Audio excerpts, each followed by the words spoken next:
के पास में चलना चाहिए, क्योंकि जो भक्त तपस्या में लीन है वो उन्हीं का भक्त है। सभी ब्रह्मा के साथ में गए और नारायण के पास में जाकर के कहते हैं, हे प्रभु हम सभी के प्राणों की रक्षा करें, आपके नन्हे से बालक ने हमारे प्राणों को रोक रखा है, यदि आपने विलंब किया तो हमारे प्राण समाप्त हो जाएंगे। भगवान कहते हैं घबराने की बात नहीं है कि नैवं विदामो भगवान प्राणरोधम चराचरस्याखिल सत्त्वधाम्नः विधेहि तन्नो वृजिनाद् विमोक्षं प्राप्ता वयं त्वां शरणं शरण्यम्। नारायण कहते हैं इसमें घबराने की कोई बात नहीं है, मेरा नन्हा सा बालक हमारी याद कर रहा है, मैं अभी जाऊंगा।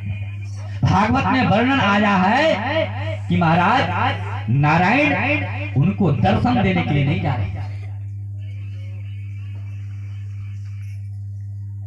तो जब नारायण उनको दर्शन देने के लिए नहीं जा रहे हैं तो फिर किस लिए जा रहे हैं? भागवत में वर्णन आया है कि मेरे प्रभु मधुबन में ध्रुव जी महाराज को देखने जा रहे हैं। मन में विचार आया कि ये कौन ऐसा प्राणी है जो 5 वर्ष की अवस्था में इतनी बड़ी घोर तपस्या करी है। भगवान ने तुरंत गरुड़ को आदेश दिया, बोला गरुड़ विलंब मत करो। गरुड़ के ऊपर सवार होकर के तुरंत मधुवन में आते हैं। जैसे मधुवन में आए, जिस छवि को हमारे नन्हे से बालक ने अपने हृदय में बसाया था वही छवि उसके सामने प्रकट हो गया।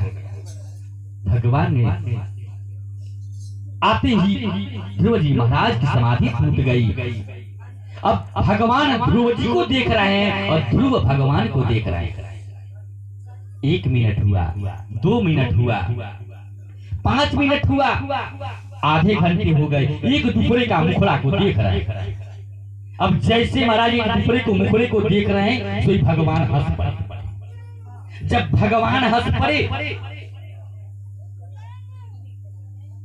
तो ध्रुव भी हंस पड़े, और जब ध्रुव जी हंस पड़े तो व्यास जी हंस पड़े, और जब व्यास जी हंस पड़े तो सुखदेव जी हंस पड़े, सुखदेव जी हंस पड़े तो परीक्षित जी हंस पड़े, और परीक्षित जी हंस पड़े तो वहां पे जितने श्रोतागण बैठे हुए थे सब हंस पड़े। सबका हंसने का अलग अलग कारण है।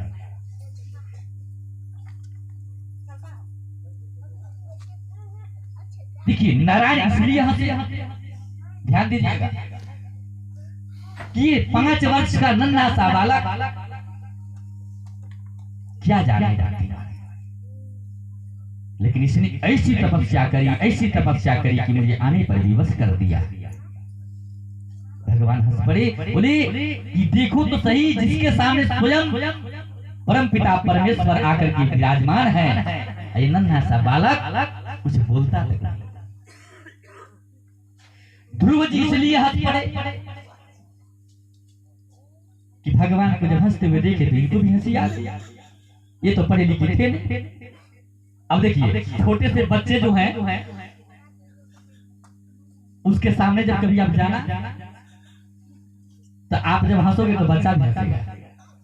ध्यान देना यार, किसी के गोद में बच्चे कभी कभी सफर करते हैं तो देखते हैं जब बच्चा देखने लगता है, चंदन उंदन लगाए रहते ही हैं, तो मैया गोद में लेकर रखती है तो धीरे से दिखता है बच्चा, तो उसको करता हूँ इशारा उशारा तो हंसने लग जाता है।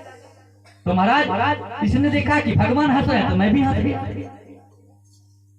अब इनको हंसते हुए देख करके व्यास जी हंस पड़े, बोले वाह ये छवि कितना सुंदर झांकी है, इस झांकी का आप लोग स्मरण करें। इनकी हंसी को देख करके सुखदेव जी महाराज हंस पड़े। सुखदेव जी ने मन में विचार किया कि आज नन्हे से ध्रुव जो है, आज इसके कारण आज परम पिता परमेश्वर की झांकी को देखने का अवसर प्राप्त हो रहा है। कितना बड़ा सौभाग्यशाली है। ये अवसर बार बार प्राप्त नहीं होता है प्यारे। कौन बात? और वहां पे उपस्थित सभी देवतागण इसलिए हंसे कि देवता तो लालची होते ही। उन्होंने मन में विचार किया कि जिस प्रकार से आधे घंटे तक हमारे ध्रुव जो है भगवान को निहार रहा है, इतना देर में तो महाराज हमने मांगने की इतनी लंबी सूची बना रखता कि भगवान को देते देते समय व्यतीत हो जाता। इन्होंने सवाल बताओ मांगना भी नहीं आता। इस जगह पे यदि मैं होता तो अब तक न जाने कितनी बड़ी सूची बन गई होती। हाँ? परीक्षित कहते हैं, सुखदेव जी कहते हैं, परीक्षित इस छवि का अपने हृदय में विराजमान करो। ये छवि आपको बार बार दिखने वाला नहीं है। भगवान देखिए कि ये तो नन्हा सा बालक कुछ बोलता ही नहीं, तो अपने शंख को उसके गाल से सटाया है। जैसे गाल से सटाया मेरे प्रभु ने, वैसे उसको जो हमारा वेद वेदांतर का पूरा ज्ञान उसके अंदर में आ गया कि मूकम करोति वाचालम पंगुम लंघयते गिरिम यत् कृपातमहं वन्दे कृष्णं वन्दे माधवम। जैसे ही मेरे गोविंद ने अपने शंख को उसके गाल से सटाया है, पूरे वेद वेदांत उसके अंदर में समाहित हो गया। और भगवान को हाथ जोड़ करके प्रार्थना करने लगा, हे गोविंद आपके दर्शन हो गया, अब इससे बड़ा मुझे क्या चाहिए? बोले मांगो क्या चाहिए? बोले हमको तो केवल भक्ति मार्ग दे दो। ये जीवन नश्वर है कि क्षण भंगुर जीवन की कलिका, क्षण भंगुर जीवन की कलिका, कल प्रात को जाने खिली न खिली। अरे भजले हरि नाम हरि